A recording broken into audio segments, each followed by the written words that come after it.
ಕರ್ನಾಟಕದ Dharwad ನಡೀತಿರೋ student protest ಯಾವುದೇ ಜನಸಿ protest ಗಿನ್ನ ಕಡಿಮೆ ಇಲ್ಲ. ಏನಕ್ಕೆ ಇವತ್ತು ಸ್ಟೂಡೆಂಟ್ಸ್ ಎಲ್ಲ ರೋಡಿಗಿಳಿದು ಬೀದಿಗಳಿಗಿಳಿದು ಪ್ರೊಟೆಸ್ಟ್ ಮಾಡ್ತಿದ್ದಾರೆ ಅಂದ್ರೆ ಅವ್ರ ಹಕ್ಕಿಗೋಸ್ಕರ.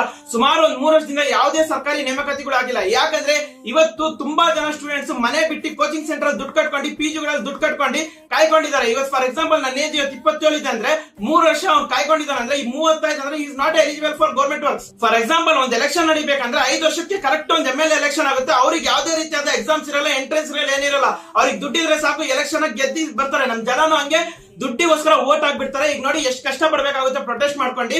ಈಗ ಇವರೆಲ್ಲ ಕಷ್ಟಪಟ್ಟು ಪ್ರೊಟೆಸ್ಟ್ ಮಾಡ್ತಿರಲ್ಲ, ಇವ್ರ ಮೇಲೆ ಇವತ್ತು ಎಷ್ಟೋ ಜನ ಮೇಲೆ ಕೇಸ್ ಆಗುತ್ತೆ. ಅವ್ರ ಲೈಫಿಗೆ ರಿಸ್ಕ್ ಹಾಕೊಂಡು ಪ್ರೊಟೆಸ್ಟ್ ಮಾಡ್ತಿದಾರೆ. ಈಗ ಕೇಸ್ ಆದ್ರೆ ಅವ್ರು ಯಾವುದೇ ಸರ್ಕಾರಿ ಹುದ್ದೆಗೆ ಎಲಿಜಿಬಲ್ ಆಗಕ್ಕೆ ತುಂಬಾನೇ ಕಷ್ಟ ಆಗುತ್ತೆ. ಎಸ್ಪೆಷಲಿ ನಮ್ಮ ಕರ್ನಾಟಕದಲ್ಲಿ ಅತಿ ಹೆಚ್ಚು ಸರ್ಕಾರಿ ಹುದ್ದೆಗಳ ಆಕಾಂಕ್ಷಿಗಳಿರೋದು ನಮ್ಮ ಉತ್ತರ ಕರ್ನಾಟಕದಲ್ಲಿ. ಅದಕ್ಕೆ ಇವತ್ತು ಧಾರವಾಡದಲ್ಲಿ ಈ ಪ್ರೊಟೆಸ್ಟ್ ನಡೀತಾರೆ. ಹೇಳ್ಬೇಕಂದ್ರೆ ಈ ಪ್ರೊಟೆಸ್ಟ್ ಯಾವಾಗ್ಲೂ ಆಗ್ಬೇಕಿತ್ತು.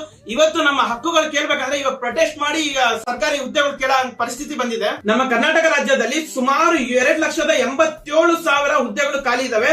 ಸ್ಟಿಲ್ ಈಗಲೂ ಪ್ರೆಸೆಂಟ್ ಇಷ್ಟು ಖಾಲಿ ಇದಾವೆ. ರಾಜ್ಯ ಸರ್ಕಾರದ ಯಾವ ಇಲಾಖೆಯಲ್ಲಿ ಎಷ್ಟೆಷ್ಟು ಹುದ್ದೆಗಳು ಖಾಲಿ ಇದೆ ಅಂತ ಹೇಳ್ತೀನಿ ನೋಡಿ. ಮೊದಲನೇದಾಗಿ ಪ್ರಾಥಮಿಕ ಶಿಕ್ಷಣ ಇಲಾಖೆಯಲ್ಲಿ 79,600, ಆರೋಗ್ಯ ವೈದ್ಯಕೀಯ ಇಲಾಖೆಯಲ್ಲಿ 37,000, ಉನ್ನತ ಶಿಕ್ಷಣ ಇಲಾಖೆಯಲ್ಲಿ 13,600, ಪಶು ಸಂಗೋಪನೆ ಇಲಾಖೆಯಲ್ಲಿ 11,000 ಹುದ್ದೆಗಳು ಖಾಲಿ ಇದೆ. ಹಿಂದುಳಿದ ವರ್ಗ ಇಲಾಖೆಯಲ್ಲಿ ಸುಮಾರು 8,500, ಹಣಕಾಸು ಸಚಿವಾಲಯದಲ್ಲಿ 7,600, ಕೃಷಿ ಇಲಾಖೆಯಲ್ಲಿ 6,800, ಅರಣ್ಯ ಇಲಾಖೆಯಲ್ಲಿ 6,400, DPAR ಅಲ್ಲಿ 6,000, ಸಹಕಾರ ಇಲಾಖೆಯಲ್ಲಿ 4,700 ಹುದ್ದೆಗಳು ಖಾಲಿ ಇದೆ. ಇಷ್ಟೊಂದು ಹುದ್ದೆಗಳು ಖಾಲಿ ಇದ್ದು ಸುಮಾರು 3-4 ವರ್ಷದಿಂದ ಯಾವುದೇ ತರಹದ ನೇಮಕಾತಿ ಆಗ್ತಿಲ್ಲ.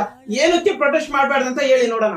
ಈಗಾದ್ರೂ ಸರ್ಕಾರ ಎತ್ತೆಚ್ಕೊಂಡು ಇಷ್ಟೆಲ್ಲಾ ಹುದ್ದೆಗಳು ಖಾಲಿ ಇದಾವಲ್ಲ, 2,87,000 ಹುದ್ದೆಗಳು ಅಟ್ಲೀಸ್ಟ್ ನೇಮಕಾತಿ ಮಾಡಿದ್ರೆ ಇಷ್ಟೆಲ್ಲ ಎಷ್ಟೋ ಸಾವಿರ ಸ್ಟೂಡೆಂಟ್ ಗಳಿಗೆ ಅನುಕೂಲ ಆಗುತ್ತೆ.